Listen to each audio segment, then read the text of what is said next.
అందరికీ praise the lord, greetings in the name of lord and saviour Jesus Christ. మనం Bible గ్రంథాన్ని క్రమ పద్ధతిలో అధ్యయనం చేస్తున్నాం. ఆది కాండం నుంచి మనం ప్రారంభించుకొని మనం ఇప్పుడు మొదటి సమూయేలు గ్రంథంలోనికి వచ్చాం.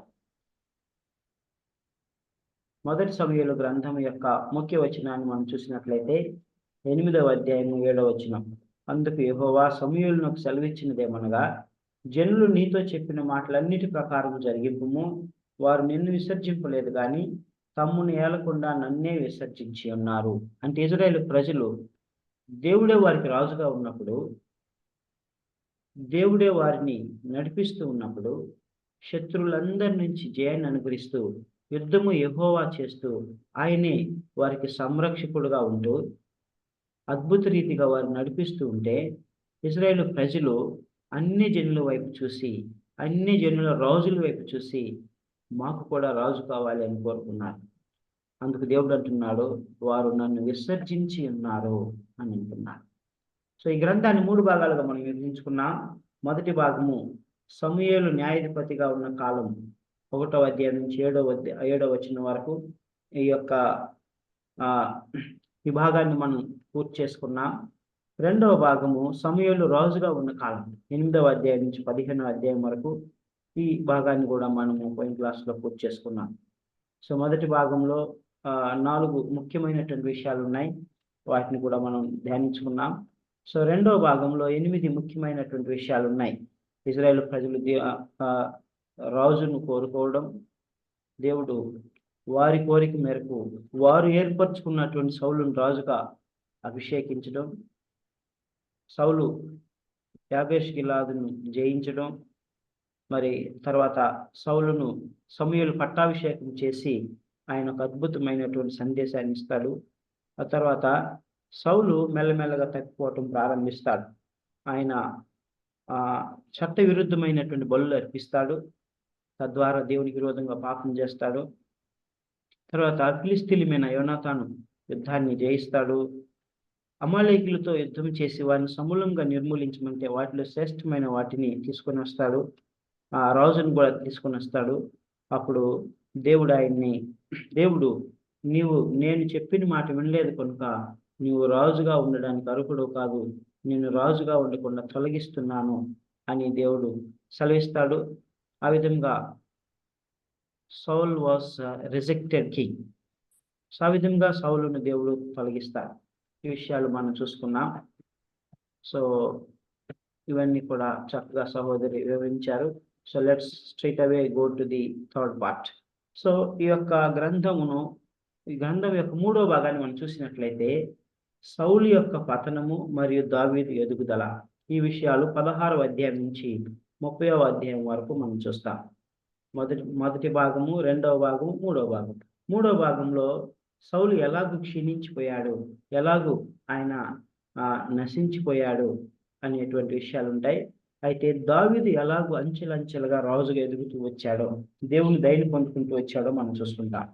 సో దీనిలో మొట్టమొదటి అంశం ఏంటంటే, దావీదును రాజుగా దేవుడు ఎన్నుకొని అభిషేకిస్తాడు.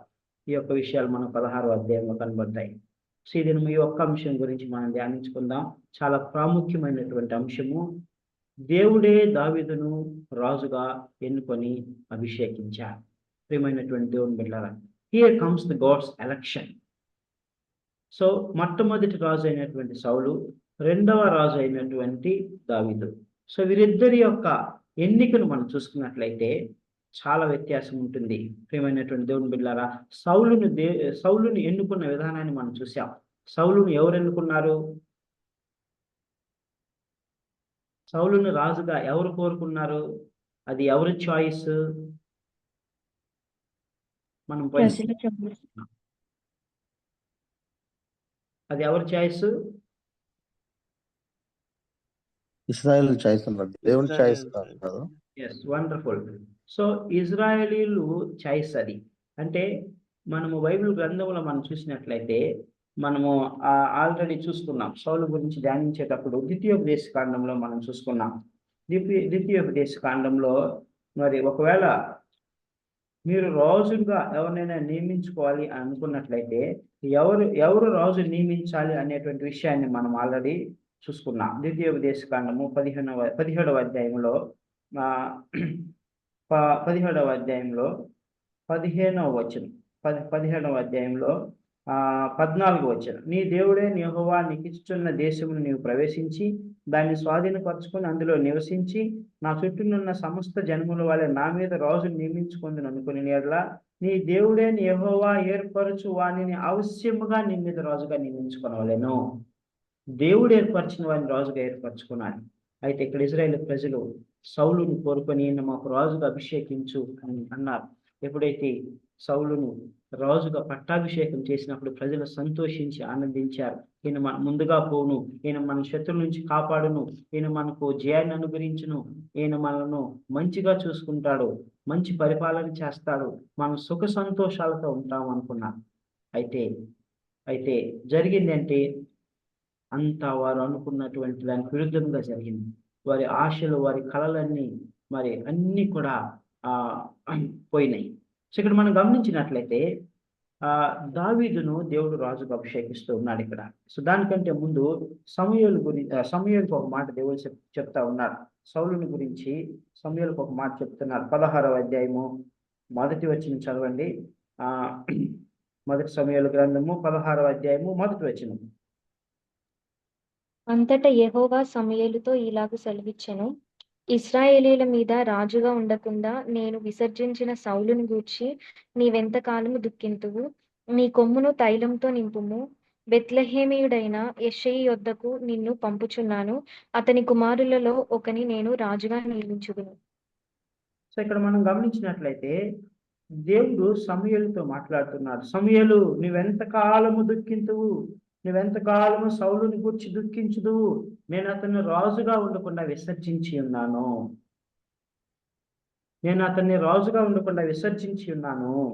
నువ్వెందుకు అతని గురించి ప్రార్థన చేస్తున్నావు, దుఃఖిస్తున్నావు, ఉపవాసము నుండి ఆయన కొరకు ప్రార్థన చేస్తున్నావు అని అంటున్నాడు.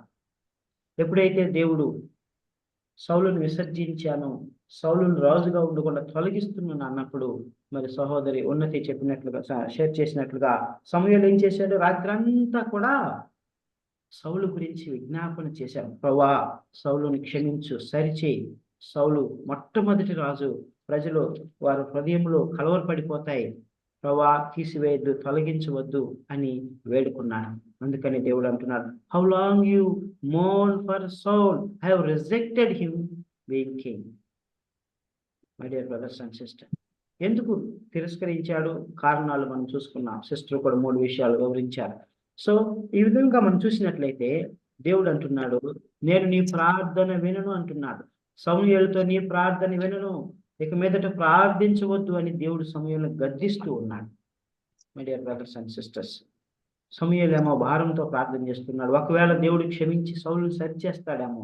అయితే దేవుడు అంటున్నాడు, ఇక మీదట నువ్వు ప్రార్థించవద్దు, నువ్వు ఇంక దుఃఖించవద్దు, నువ్వు నీ కొమ్మును తైలంతో నింపి యెషయా ఇంటికి వెళ్ళు, బెత్లెహేములో ఉన్నటువంటి యూదా వంశీయుడైనటువంటి యెషయా ఇంటికి వెళ్ళు, అక్కడ నేను చెప్పువానిని, అతని కుమారుల్లో ఒకరిని నేను రాజుగా నియమించుదును అంటున్నాను.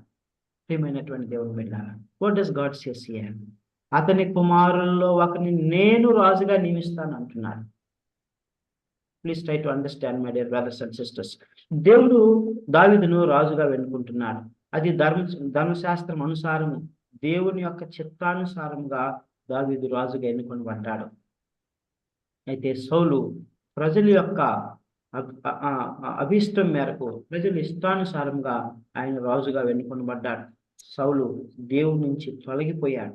దేవునిలోనికి సౌలు వచ్చింది లేదు. వాస్తవంగా దేవుడే సౌలును ట్రై చేశాడు, ఆత్మతో అభిషేకించాడు, ఆత్మను బలంగా ఆయనకి వినపంపించాడు, ప్రకటించేటువంటి కృపనిచ్చాడు.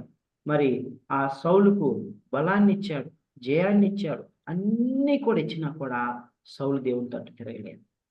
My dear brothers and sisters, గమనించండి, సౌలు దేవుని తట్టు తిరగలేదు. అన్ని అవకాశాలు దేవుడిచ్చాడు. దేవుని ఎరుగున వాడైనప్పటికీ ప్రజలు కోరుకున్నారని ప్రభు సౌలును ప్రేమించి కరుణించి అన్ని అనుగ్రహించినా కూడా సౌలు దేవుని తట్టు తిరగని వాడుగా ఉన్నాడు. దేవుడికి తెలుసు, ఇక మీదట ఈయన తిరగడు, ఇక మీదట కూడా లోబడిన వాడు, ఈయన ఆజ్ఞను అతిక్రమించేవాడు, highly disobedient fellow, and I reject him from kingship. ఆ విధంగా దేవుడు అతన్ని తొలగించాడు. సో ఇక్కడ మనం గమనించినట్లయితే ఒక విషయాన్ని మనం జ్ఞాపకం ఉంచుకున్నాడు. జ్ఞాపకం ఉంచుకున్నాడు. సమూయేలు ప్రార్థన చేస్తూ ఉన్నాడు, మరలా ప్రార్థన చేస్తున్నాడు, ఉపవాసం ఉండి ప్రార్థన చేస్తున్నాడు. అయితే దేవుడు ప్రార్థన చేయొద్దని చెప్పాడు. ఎందుకు చెప్పండి? ఎందుకో తెలుసా?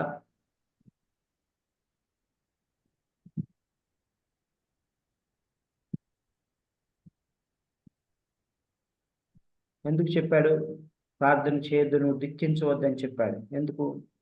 నువ్వెంత ప్రార్థించినా, నువ్వెంత మొరపెట్టినా, ఎంత ఉపవాసం ఉన్నా నేను అతన్ని తొలగించాను, నేను అతన్ని విసర్జించాను, నేను నీ ప్రార్థన వినను, నీ ప్రార్థన వ్యర్థము, నీ ప్రయాస వ్యర్థము, నీవు ఉదయకాలంలో లేచి ప్రార్థించడం వ్యర్థము, రాత్రంతా ఉపవాసం ఉండి ప్రార్థించడం వ్యర్థము అని చెప్పేశారు. కారణం ఏంటంటే సౌలు ఘోరమైన పాపం చేశాడు. మరలా సౌలు తను సరి చేసుకుంటాడు అనేటువంటి ఆశ దేవునికి లేదు. పశ్చాత్తాపడతాడని ఆశ లేదు. సౌలు పశ్చాత్తాపడలేదు. సమూయేలు హెచ్చరించినప్పుడు కూడా పశ్చాత్తాపడలేదు. ఎన్నో అవకాశాలు దేవుడు ఇచ్చాడు. ఎన్నో అవకాశాలు ఇచ్చినప్పుడు కూడా ఆయన పశ్చాత్తాపడినందున దేవుడు అతన్ని తొలగించాడు. ప్రియమైనటువంటి దేవుని బిడ్డ, దేవుడు అయోగ్యులు, అల్పులము, ఎన్నిక లేని వారము, యోగ్యత లేని వారము, తృణీకరించబడిన వారము, బలహీనులమైన మనలను దేవుడు ఎన్నుకొని ఆయన స్వరక్తం ఇచ్చి మనల్ని కొన్నాడు. ఆయన వెల చెల్లించి మనల్ని కొన్నాడు. ఆయన కుమారులు, కుమార్తెలుగా మనం చేసుకున్నాడు. ఆయన దత్త పుత్రులుగా, పిల్లలుగా మనం చేసుకున్నాడు. కాబట్టి ప్రియమైనటువంటి దేవుని వెళ్ళారా, మనం దేవుని యొక్క వాక్యంకు మనం రెస్పాండ్ అవ్వాలి. మనం పరీక్షించుకుంటూ ఉండాలి. దేవుడిచ్చిన అభిషేకం మనం కోల్పోకూడదు. దేవుడిచ్చినటువంటి కృపను మనం నిరర్ధకం చేయకూడదు. That's what we learn from Saul's life. అయితే ఎందుకు దేవుడు ప్రార్థన వినడు? ఎందుకు అని అంటే, పాపం ఉంటే దేవుడు ప్రార్థన వినడు. పాపం వెంబడి పాపం చేస్తూ ఉంటే దేవుడు ప్రార్థన వినడు. పశ్చాత్తాపడకపోతే దేవుడు ప్రార్థన వినడు. రియలైజ్ అవ్వకపోతే దేవుడు ప్రార్థన వినడు.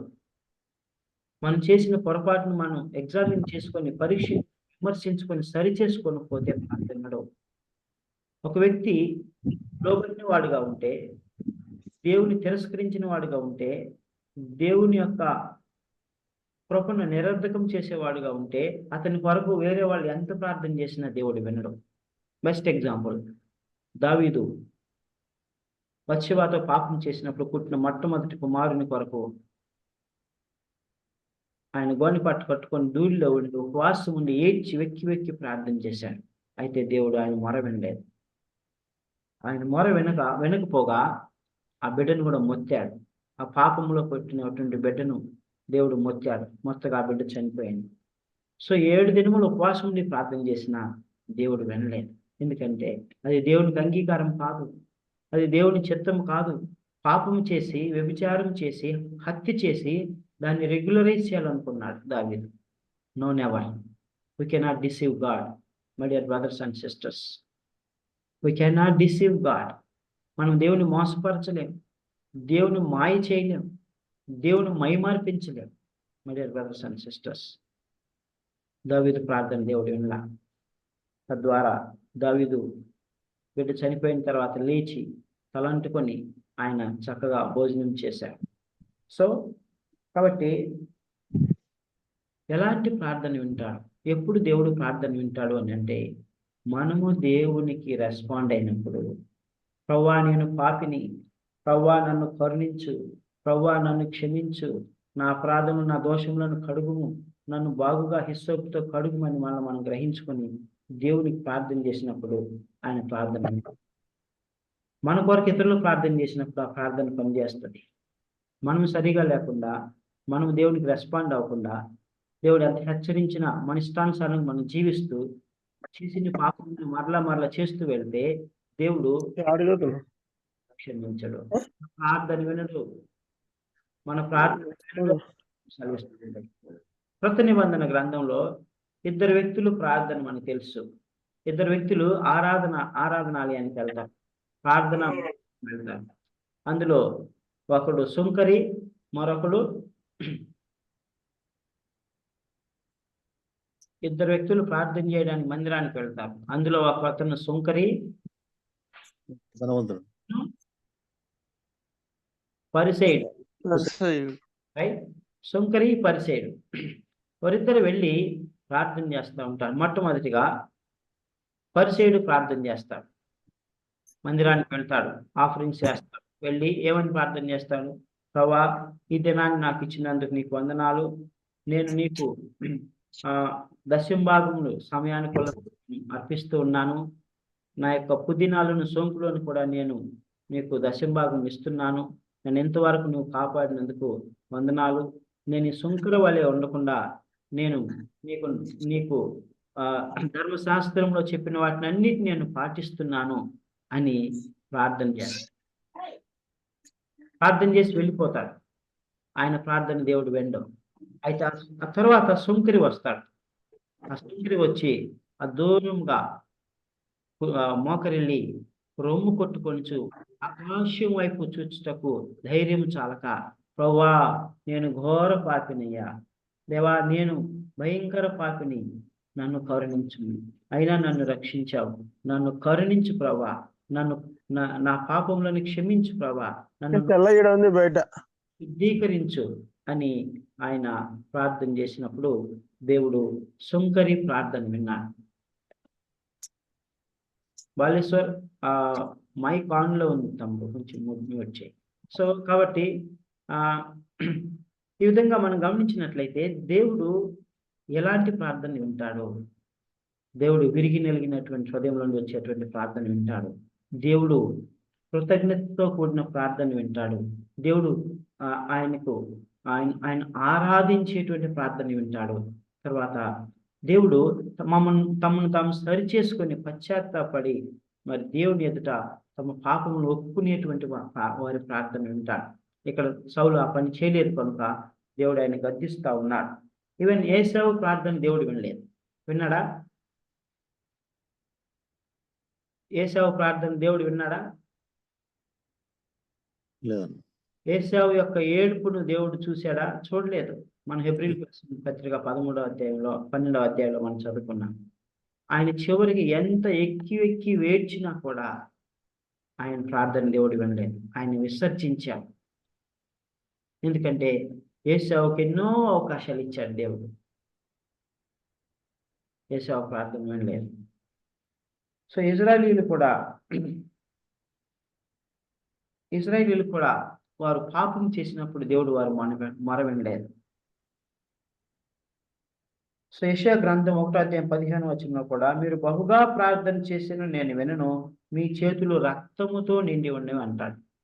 ప్రియమైనటువంటి దేవుని బిడ్డలారా, మన చేతులు పాపముతో, రక్తముతో, అన్యాయంతో, లంచగొండితనంతో, అబద్ధములతో మన హృదయము, మన శరీరము, మన చేతులు నిండి ఉన్నప్పుడు దేవుడు మన ప్రార్థన వినడు. ప్రియమైనటువంటి దేవుని బిడ్డారు. కాబట్టి మన ప్రార్థన ఎలాగ ఉండాలి? దేవునికి అంగీకారంగా ఉండాలి. తర్వాత పశ్చాత్తాపంతో కూడిన ప్రార్థన మనం చేసినప్పుడు దేవుడు ఉంటాడు. సో ఆ తర్వాత మనం చూసినట్లయితే ఇక్కడ దేవుడు ఏమంటున్నాడు? దావీదును రాజుగా అభిషేకించమంటున్నాడు. యెషయా కుమారులో ఒకరిని రాజుగా అభిషేకించమంటున్నాడు. దేవుడు ఎన్నుకున్నటువంటి రాజు దావీదు. చూడండి, మొదటి సమూయేలు గ్రంథం 13వ అధ్యాయము 14వ వచనంలో మనం చూసినట్లయితే అక్కడ చాలా స్పష్టంగా రాయబడి ఉన్నది. సమూయేలు రాసిన మొదటి గ్రంథము 13వ అధ్యాయము 14వ వచనం చదవండి. ఉన్నతి చదవము.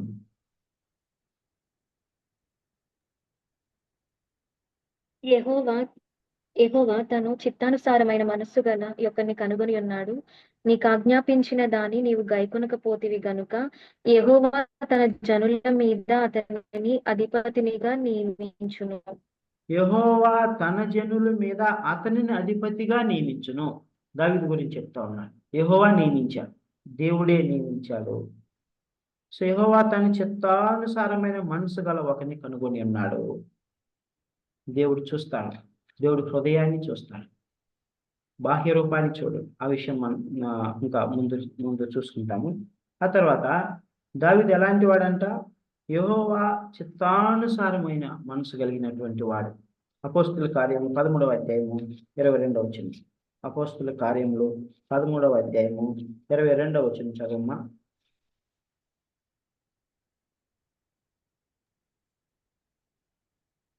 తరువాత అతనిని తొలగించి దావీదును వారికి రాజుగా ఏర్పరచెను. మరియు ఆయన, నేను యెషయి కుమారుడైన దావీదును కనుగొంటిని. అతడు నా ఇష్టానుసారుడైన మనుష్యుడు. అతడు నా ఉద్దేశములన్నీయు నెరవేర్చునని చెప్పి అతనిని గూర్చి సాక్ష్యం ఇచ్చెను. దేవుడు దావీదు గురించి సాక్ష్యం ఇస్తా ఉన్నాడు. 2 మాటలు ఇక్కడ సాక్ష్యం చెప్తా ఉన్నాడు. నంబర్ 1, అతడు నా ఇష్టానుసారుడైన మనుషుడు. నంబర్ 2, నా ఉద్దేశములన్నీ నెరవేర్చునని చెప్పాను. అంటే దేవుడు ఏమైతే చెప్తాడో, చేయమని చెప్తాడో వాటిని అన్నిటినీ నెరవేర్చేవాడంట దావీదు. నా ఉద్దేశములన్నిటిని ఎరిగినవాడు, నా ఉద్దేశములన్నిటినీ గ్రహించగలిగిన వాడు, వాటిని చేసి నెరవేర్చి నన్ను సంతోషపరిచేవాడు, నాకు ఇష్టమైనటువంటి వాడు. ప్రియమైనటువంటి దేవుని బిడ్డలారా, God is looking for such people today. God is truly watching from the heaven. పరలోకం నుండి దృష్టించి చూస్తా ఉన్నాడు, భూమి మీదకి చూస్తూ ఉన్నాడు. వేర్ ఆర్ ద డేవిడ్స్ నవేడేస్? My dear brothers and sisters, మనం దేవుని మనస్సును మనం తెలుసుకోగలుగుతున్నామా? దేవుని యొక్క ఉద్దేశములను, దేవుని యొక్క తలంపులను ఎరిగి వాటిని మనం నెరవేరుస్తూ ఉన్నామా? God is looking for such people. 13:22 ఏమన్నాడు? తన చిత్తానుసారమైన మనసు గలవాడు అని అంటున్నాడు. ఇక్కడ నా ఇష్టానుసారుడైన మనుష్యుడు అంటున్నాడు. My dear brothers and sisters, for that purpose God has chosen you and me. మరి దేవుని యొక్క చిత్తము, దేవుని యొక్క ఇష్టము, దేవుని యొక్క ఇష్టానుసారమైనటువంటి మనసు మనకు ఎలా కలుగుతుంది, ఎప్పుడు కలుగుతుంది అంటే ఈ బైబిల్ గ్రంథాన్ని క్షుణ్ణంగా ధ్యానించి, ఈ బైబిల్ గ్రంథాన్ని అధ్యయనం చేసి మనము దాన్ని నెమరు వేసుకున్నప్పుడు అనేకమైనటువంటి అమూల్యమైన సత్యాలను దేవుడు మనం బయలుపరుస్తాడు. అప్పుడే మనం దేవుని చిత్తాన్ని తెలుసుకోగలం. దేవుని వాక్యం ధ్యానించకుండా, దేవుని వాక్యం వినకుండా మనం దేవుని చిత్తాన్ని ఎరగలేము. ఆయనకి ఇష్టానుసారమైన మనుషులుగా మనం జీవించలేము. దావీదు ఎందుకు దేవుడికి ఇష్టానుసారంగా జీవించాడు? ఆ దినముల్లో వారికి లిటరేచర్ ఉండకపోవచ్చు. ఆయన బాలుడు, గొర్రెల కాపరిగా ఉన్నాడు, అడవుల్లో ఉండేవాడు, పొలాల్లో ఉండేవాడు. అయితే దేవునితో ఆయన సహవాసం చేశాడు. ఆయన మంచి ప్రావీణ్యుడు. ఆయన వాయిద్యములు వాయించేటువంటి వాడు. ఆయన వాయిద్యంలో వాయిస్తూ, దేవునితో సహవాసం చేస్తూ, దేవుని ఆరాధిస్తూ, కష్టాల్లో సుఖాల్లో దేవునితో సహవాసం చేస్తూ, దేవుని మనస్సుని ఎరిగిన వాడుగా దావీదు ఉంటున్నాడు. అందుకని కొత్త నిబంధన గ్రంథంలో కూడా పౌలు గారు ఒక ఛాలెంజింగ్ మాట చెప్తాడు. చూడండి, ఫిలిప్పీలకు రాసినటువంటి పత్రిక 2వ అధ్యాయము 5వ వచనం. ఫిలిప్పీలకు రాసిన పత్రిక 2వ అధ్యాయము 5వ వచనం. క్రీస్తు యేసునకు కలిగిన ఈ మనసు మీరును కలిగి ఉండుడి. క్రీస్తు యేసుకు కలిగిన ఈ మనస్సును మీరును కలిగి ఉండుడి. దావీదు కలిగి ఉన్నాడు. దావీదు దేవుని మనసుని ఎరిగాడు. My dear brothers and sisters, nowadays we see very few people who knew God very closely. దేవుని యొక్క చిత్తమును, దేవుని యొక్క ఉద్దేశమును, దేవుని యొక్క ఆలోచనలను, దేవుని యొక్క మనస్సుని ఎరిగి దాన్ని నెరవేర్చేటువంటి వారు చాలా కొద్ది మంది మనకు మరి కనబడతారు. విశ్వాసుల్లో చాలా తక్కువ మంది మనకు కనబడతారు. My dear brothers and sisters, God is speaking to us today. God is speaking to us this morning that God wants us to know Him more and more. God wants us to be like Him. Let this mind be in you, which was also in Christ Jesus. క్రీస్తు యేసుకు కలిగిన ఈ మనస్సును మీరును కలిగి ఉండండి. పౌలు గారు అంటాడు, నేను క్రీస్తుని పోలి నడుచుకున్న ప్రకారం మీరు నన్ను పోలి నడుచుకునండి. Follow me as I follow Christ. Imitate me as I imitate Christ. My dear brothers and sisters, meditate the word of God. Memorize the word of God. And seek the will of the Lord. దేవుని చిత్తమును మనం తెలుసుకున్నప్పుడు దేవుడు మనల్ని అభిషేకించి ఆయన పరిచర్య కొరకై మనం వాడుకుంటాడు. So this is how God has chosen David and anointed him to be king. ఆ తర్వాత మనము చూసినట్లయితే 7వ వచనం చదువుకుందాం. 16వ అధ్యాయము 7వ వచనం. 1 Samuel chapter 6, 16 verse 7.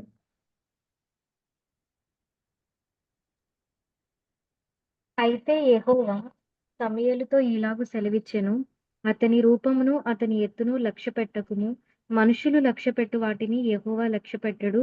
నేను అతని త్రోసివేసి ఉన్నాను. మనుషులు పైరూపమును లక్ష్యపెట్టుదురు గాని యెహోవా హృదయమును లక్ష్యపెట్టును. ఆ 3వ వచనం చదువమ్మా. 3వ వచనం. యెష్షయిని బల్యర్పణమునకు పిలువుము, అప్పుడు నీవు చేయవలసిన దానిని నీకు తెలియజేతును. ఎవని పేరు నేను నీకు చెప్పుదునో అతనిని నీవు అభిషేకింపవలనని సెలవీయగా, ఇక్కడ మనం చూసినట్లయితే ఆ యెషయా కుమారులు ఒకరిని అభిషేకించమని చెప్పారు, దేవుడు చెప్పాడు. అప్పుడు సమూయేలు భయపడిపోతాడు. ఈ విషయం సౌలుకు తెలిస్తే సౌలు నన్ను బ్రతకనిస్తాడా? సౌలు నిశ్చయముగా నన్ను చంపేస్తాడు. What does it mean?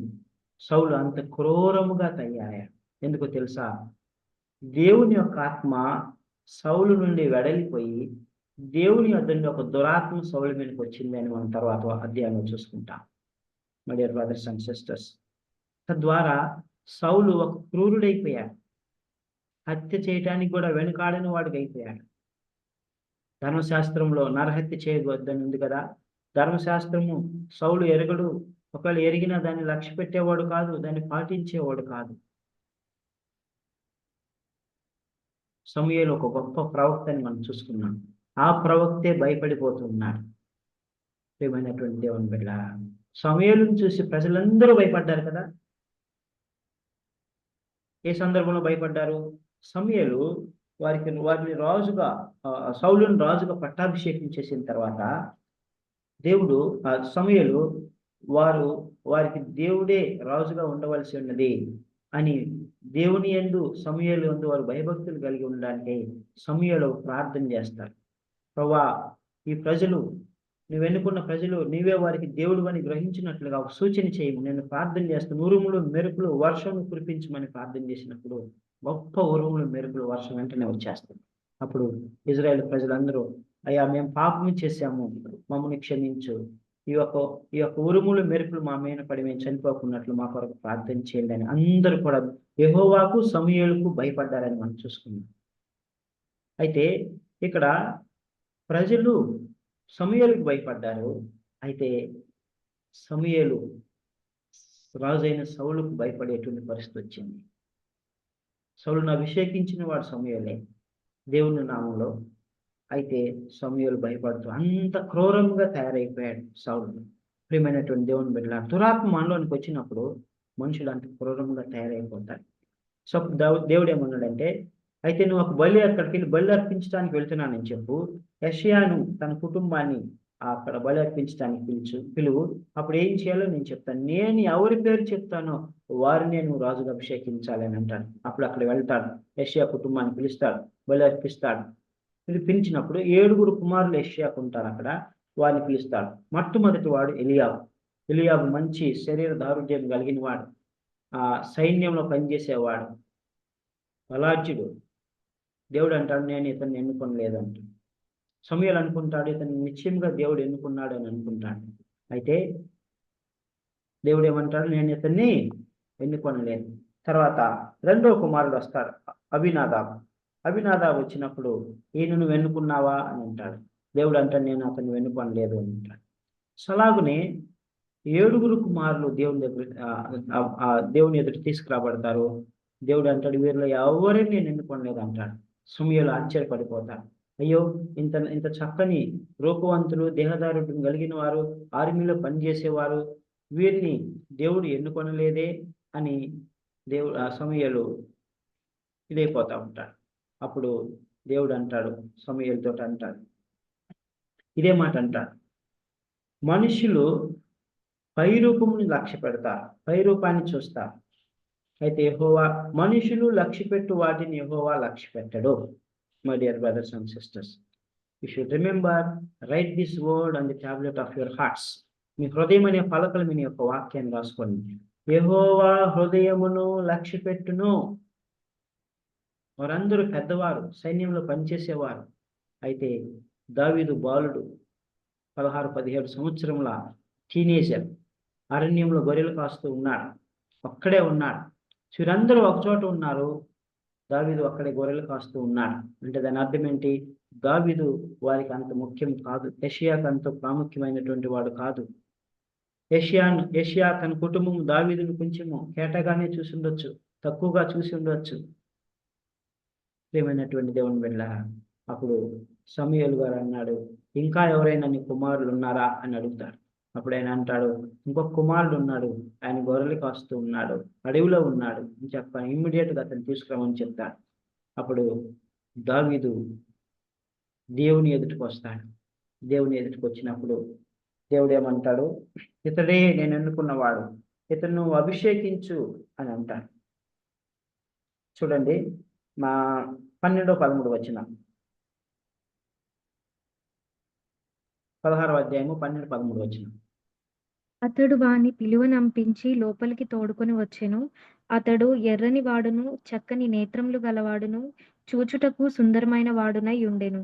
అతడు రాగానే, నేను కోరుకున్నవాడు ఇతడే, నీవు లేచి వానిని అభిషేకించుమని యెహోవా సెలవీయగా, సమూయేలు తైలపు కొమ్మును తీసి వాని సహోదరుల ఎదుట వానికి అభిషేకం చేసెను. నాటి నుండి యెహోవా ఆత్మ దావీదు మీదకి బలముగా వచ్చెను. తరువాత సమూయేలు లేచి రామాకు వెళ్ళిపోయెను. ఇక్కడ దేవుడు చాలా స్పష్టంగా సెలవిస్తా ఉన్నాడు, నేను కోరుకున్న వాడు ఇతడే, man after my own heart. My dear brothers and sisters, remember always, దేవుడు కోరుకున్నవాడు దావీదు. నిన్ను నన్ను దేవుడు కోరుకున్నాడు. ఆయన స్వరక్తినిచ్చి నిన్ను నన్ను కొన్నాడు. నీవు నా సొత్తు, విలువ పెట్టి కొనబడిన నా సొత్తు అని దేవుడు సెలవిస్తా ఉన్నాడు. ప్రియమైనటువంటి దేవుని బిడ్డ, we are all like Davids. We are called and we are anointed by the Lord Jesus Christ. Therefore, we should serve the Lord with gladness. So, ఇక్కడ యెహోవా హృదయమును లక్ష్యపెట్టును. సమూయేలుకు కూడా అర్థం అవ్వలేదు, సమూయేలు కూడా గ్రహించలేకపోయాడు. ప్రియమైనటువంటి దేవుని బిడ్డలారా, ఆత్మీయ విషయాలను దేవుడు మాత్రమే మనకు నేర్పగలడు. ఆత్మీయ విషయాలను, మర్మములను దేవుడు మాత్రమే మనకు బయలుపరచగలడు. మనం గ్రహించలేం. సమూయేలు కూడా గ్రహించలేకపోయాడు. My dear brothers and sisters, God is looking at your heart. Therefore keep your heart clean and holy. Keep your heart right before God. నీ హృదయమును దేవుని ఎదుట నిష్కలంకమైనది, నిర్దోషమైనది, పవిత్రమైనదిగాను ఉంచుకున్నప్పుడు దేవుడు నీ హృదయంలో వాసం చేస్తాడు. పరిశుద్ధాత్మ నీలో వాసం చేస్తాడు.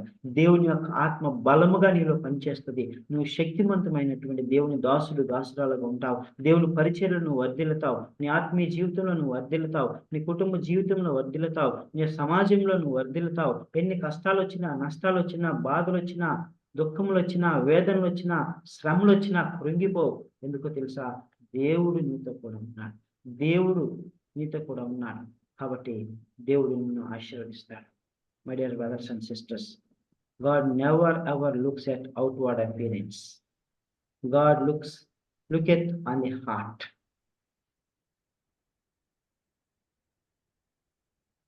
మత్తయి సువార్తలో దేవుడు అంటాడు, నీ ధనం ఎక్కడుండునో నీ హృదయం అక్కడుండును. Where your treasure is, there your heart also. మన ధననిధి ప్రభు అయినటువంటి యేసుక్రీస్తే.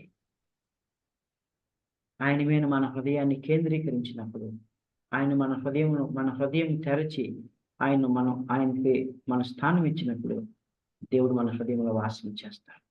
హృదయము శుద్ధంగా, పవిత్రంగా ఉన్నప్పుడు నీ ముఖము వెలిగిపోతుంది. నువ్వు తేజోమయమైనటువంటి వ్యక్తిగా ఉంటావు. ప్రజలు దాన్ని గ్రహిస్తారు. నువ్వు చూసేవాడు నిన్ను గ్రహిస్తారు. Yes, he has the glory of God in his face. He is a glorious man. He is a godly man. She is a godly woman. Have you ever experienced this, my dear brothers and sisters? I am sure you might have experienced after your salvation. నువ్వు రక్షించబడిన తర్వాత మనం అందరం కూడా ఈ అనుభవంలో గుండా వెళ్తూ ఉన్నాం. మనం ఎప్పుడు వాక్యాన్ని ధ్యానిస్తామో, ఎప్పుడు మన హృదయాన్ని దేవుని ఎదుట సెటరేట్ చేసుకుంటూ ఉంటామో, ఎప్పటికప్పుడు శుద్ధీకరించుకుంటూ ఉంటామో, మన ముఖాలు వెలిగిపోతాయి.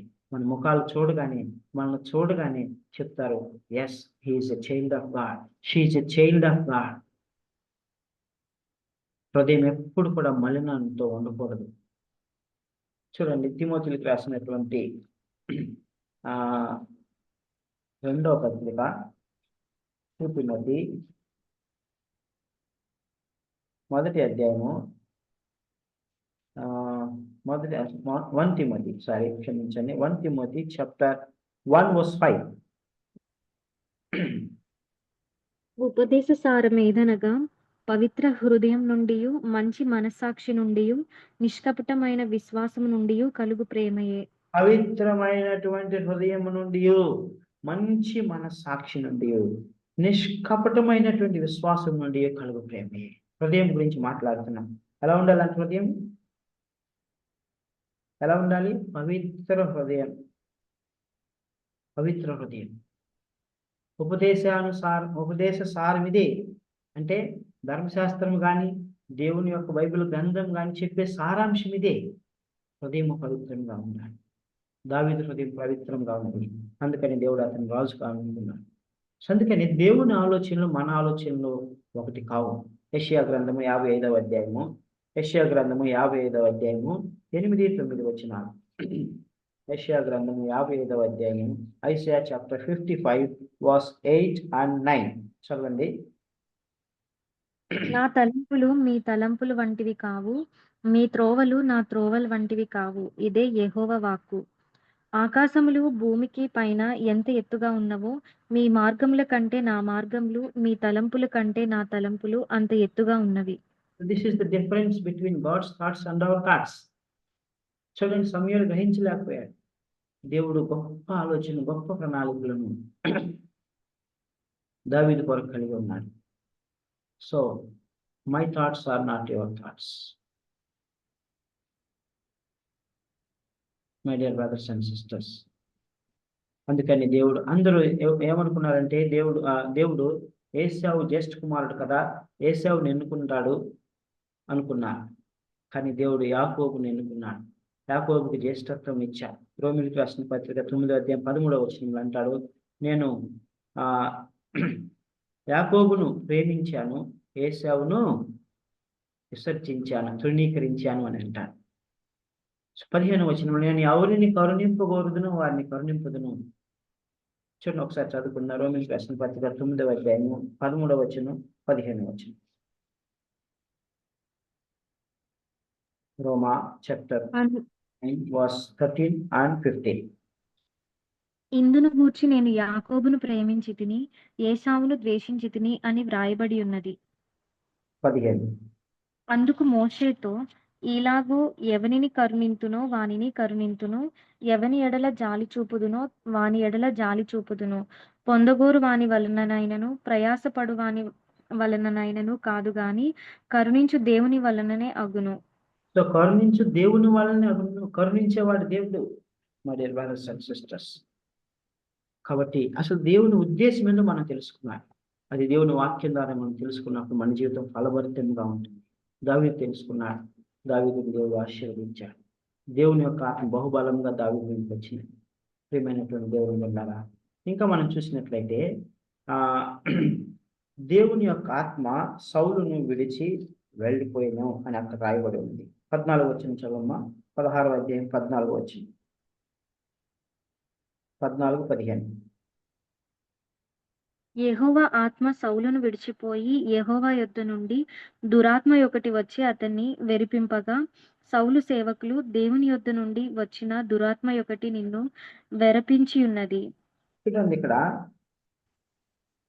దేవుని ఆత్మ సౌలుని విడిచిపోయింది. కారణం మనం చూసుకున్నాం, సహోదరి కూడా వివరించింది.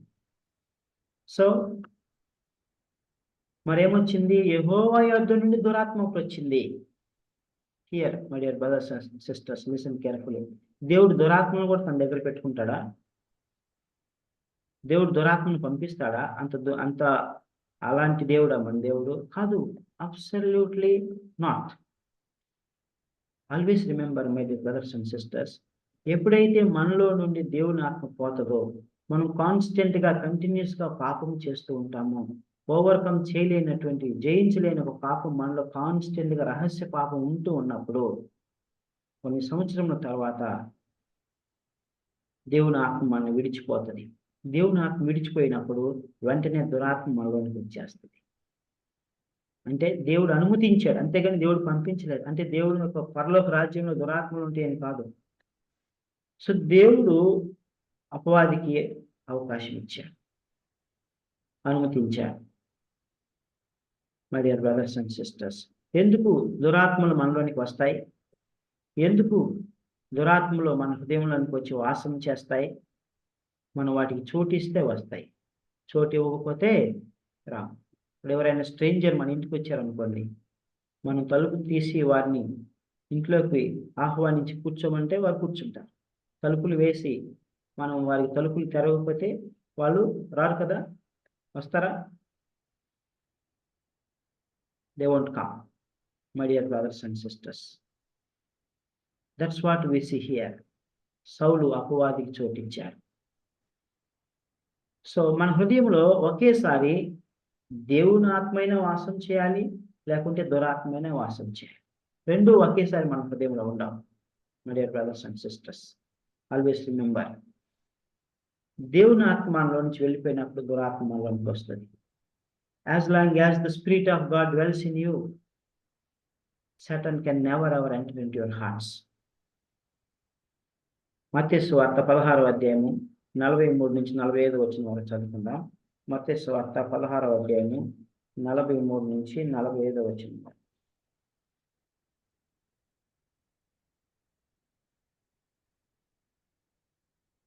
చదవండి. సార్ మత్తయి సువార్త 28 వరకు ఉన్నాయి sir. 1 minute. Sorry. It should be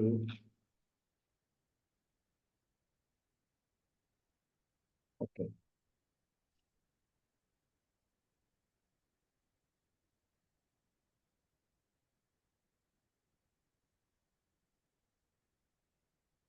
క్షమించండి.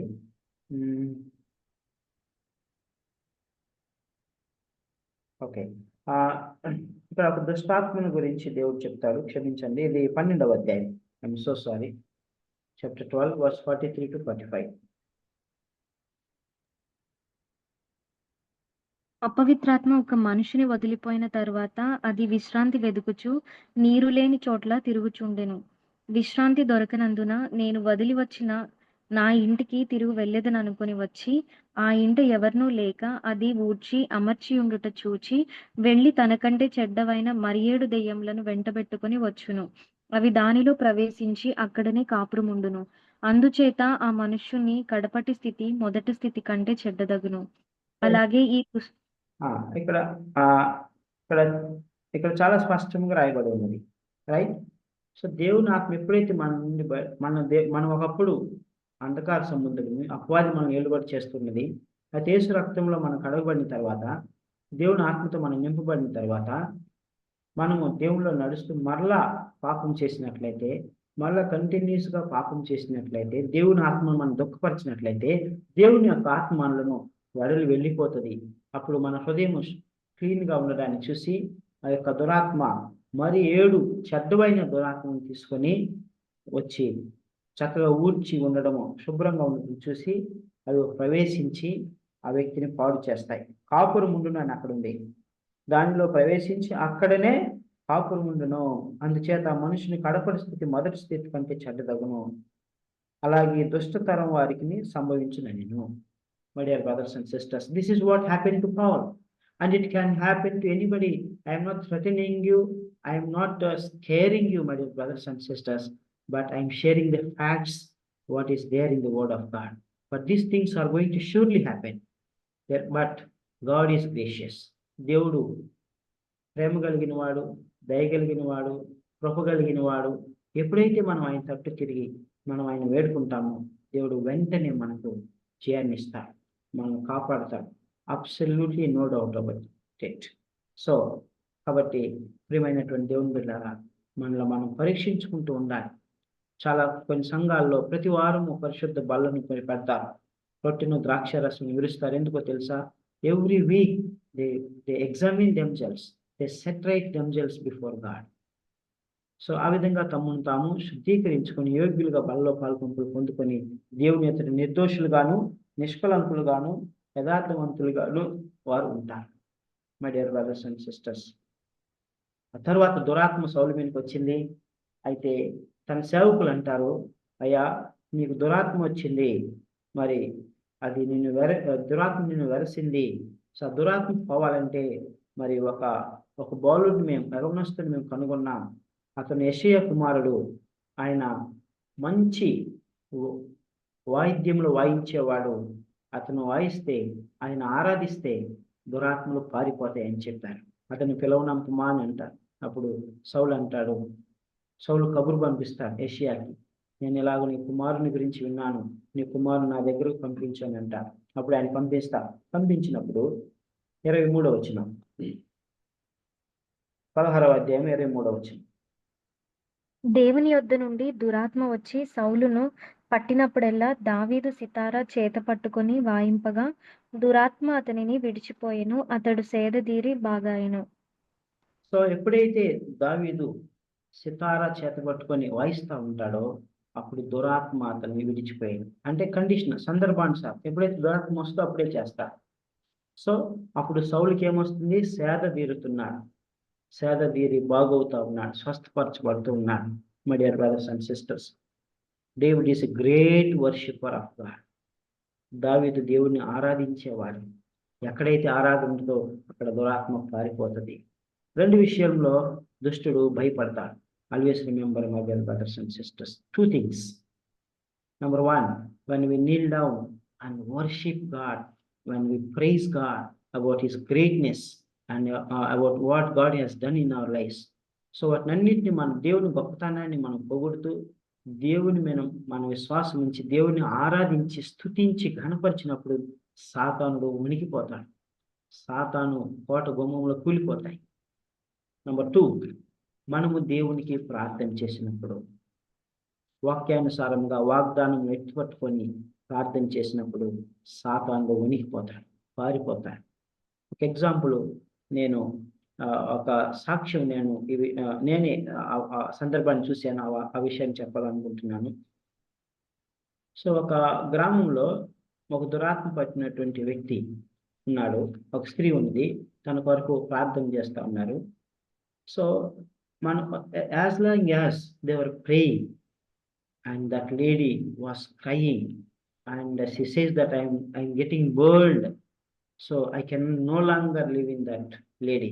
నేను ఆవిడలో నేను ఉండలేను, మీరు ప్రార్థన చేయొద్దు, నేను మండిపోతున్నాను, నేను కాలిపోతున్నాను, ప్రార్థన నన్ను కాల్చివేస్తుంది అని కేకలు వేసి వెళ్ళిపోయింది. ప్రియమైనటువంటి దేవుని బిడ్డలారా, be a good worshipper, great worshipper like David, Satan will flee away. And be a prayer warrior, then Satan will flee away from you. It will never ever come near to you, my dear brothers and sisters. ఆరాధన ప్రార్థన సాతానును పారద్రోలును. యాకోబు పత్రికలో 4వ అధ్యాయం 7వ వచనం ఏం రాయబడి ఉంటుందంటే, చూడండి ఒక మాట, అది కూడా చదువుకుందాం. యాకోబు పత్రిక 4వ అధ్యాయము 7వ వచనం. James chapter 4 verse 7. కాబట్టి దేవునికి లోబడి ఉండుడి, అపవాదిని ఎదిరించుడి, అప్పుడు వాడు మీ యొద్ద నుండి పారిపోవును. So how Satan will flee away from you? దేవునికి లోబడాలి ఫస్ట్, దాని అపవాదిని దేవుని నామంలో గద్దించాలి, ఎదిరించాలి, అప్పుడు వాడు మీ యొద్ద నుండి పారిపోవును. This is the secret of victorious Christian life, my dear brothers and sisters. Worship God, pray God, take the scriptures, rebuke the devil, then he will surely flee away from you. Never ever be worried. నేను కోయంబత్తూరులో MSc స్టూడెంట్గా ఉన్నప్పుడు అక్కడ students మధ్య పరిచయం చేయడానికి వెళ్ళేవాడిని. ఒకసారి అట్లానే స్టూడెంట్స్కి సాతాను గురించి చెప్పాను అనమాట. దుష్టాత్మ పట్టినటువంటి వ్యక్తిలో నుంచి ఆ దేవుడు యేసుక్రీస్తు దురాత్మలను వెళ్ళగొట్టినటువంటి సందర్భాన్ని గురించి చెప్పాను. So I went back to hostel and I took food and I slept. So పడుకున్నప్పుడు మధ్యరాత్రిలో సడన్గా ఒక వ్యక్తి నా మీద వచ్చి భారముగా సైడ్కి కొనుక్కున్నప్పుడు నా మీద బరువుగా మోయలేనటువంటి బరువు అంతా నా మీదకి వచ్చేసింది. సో నాకు అర్థం అవ్వలేదు, first experience. So then I was trying to move here and there. నేను అటు ఇటు కదలాలని చూస్తున్నా, కదలలేకపోతున్నాను. ఊపిరాడినట్లుగా ఉన్నది. ఒక్కసారిగా యేసుక్రీస్తు నామములో నేను యేసుక్రీస్తు నామములో నేను పలికి ఒక్కసారిగా అట్లా పొరిగినప్పుడు నేను లేచానన్నమాట. లేచినప్పుడు ఒక్కసారిగా నా శరీరం అంతా కూడా చెమటతో నిండిపోయింది. భయమేసింది. అయితే బైబిల్ పట్టుకొని మరలా మోకరించి ప్రార్థన చేశాను. ప్రార్థన చేసినప్పుడు మళ్ళా ధైర్యం వచ్చింది. సో చక్కగా పడుకున్నాను, నిద్రపోయాను. సో ఆ విధంగా సాతానుడు మనం దేవుని పని చేసేటప్పుడు, దేవునిలో ఉన్నప్పుడు ఏదో ఒక రూపాన మనలను పడగొట్టాలని చూస్తాడు. మన మీద దాడి చేయాలని చూస్తాడు. అయితే మనం వాగ్దానములు ఎత్తి పట్టుకొని దేవుని ఆరాధించి ప్రార్థించినప్పుడు దుష్టుడు మన ఎదురు పారిపోతాడు. My dear brothers and sisters, therefore మనం దేవుని చేత ఎన్నుకొనబడిన వారము సాతానుకు మన అవకాశం ఇవ్వకూడదు. సో దేవుడు హృదయాన్ని చూస్తాడు. కాబట్టి మన హృదయాన్ని శుద్ధంగా పరిశుద్ధంగా ఉంచుకోవాలి. అప్పుడు దేవుడు మనల్ని అభిషేకించి వాడుకుంటాడు. Then we should be like good skilful worshippers like David. దావీదు వలె మంచి ఆరాధకులుగా ఉండాలి. ప్రార్థించే వారేమో ఉన్నప్పుడు సాతాను మన వద్ద పారిపోతాడు. Never ever keep any sin in your heart, any secret sin deliberately. Do not spare sin. పాపాన్ని ఎప్పుడు కూడా ఉపేక్షించవద్దు. పరీక్షించుకొని క్షుణ్ణంగా ఎగ్జామిన్ చేసుకొని ఒక్కటి వేళతో పెరికివేయాలి. ఏదైనా పాపం మనలో కంటిన్యూస్గా ఉన్నట్లయితే అది మనల్ని దేవుడి నుంచి దూరం చేస్తుంది. దేవుని ఆత్మ మన నుంచి వెడలిపోతుంది. సాతాను మనలోకి వస్తాడు. అప్పుడు మనం సాతాను చెప్పినట్లు చేసి దోషులమైపోతాం. సో మన ఆరంభము కంటే అంతము మంచిగా ఉండాలి. ఆరంభం మాత్రమే కాదు, అంతం కూడా మంచిగా ఉండాలి. ఆ విషయంలో సౌలు తప్పిపోయిన వాడుగా ఉన్నాడు. సో మన యొక్క అంతము మంచిగా ఉండి దేవుని రాజ్యం మనం ప్రవేశించాలని దేవుడు మన కోరుతున్నాడు. దేవుడి మాట దీవించిన గాక. ప్రార్థన చేసుకుందాం. Sister Unnati will pray and close.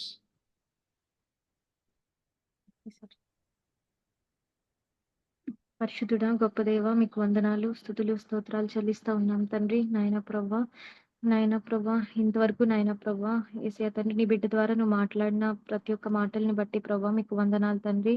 నాయన ప్రభా యేసయ్య తండ్రి, నాయన ప్రభా ఏదైతే మేము విని ఉన్నామో తండ్రి, నాయన ప్రభా అది నాయన ప్రభా మేము మా జీవితాల్లో తండ్రి, నాయన ప్రభా మేము పాటించే వారిలాగా ఉండే కృపను అనుగ్రహించండి తండ్రి. విని విడిచిపెట్టే హృదయం కలిగి ఉండకుండా తండ్రి, నాయన ప్రభా నీవే నాయన ప్రభా దాన్ని భద్రపరిచే హృదయంను ఇమ్మని అడుగుతూ ఉన్నాను తండ్రి. నాయన ప్రభా యేసయ్య తండ్రి, నాయన ప్రభా ముఖ్యంగా తండ్రి, నాయన ప్రభా నాయన నిజంగా తండ్రి నువ్వు మనుషుల పై రూపమును లక్ష్య పెట్టే దేవుడవు తండ్రి.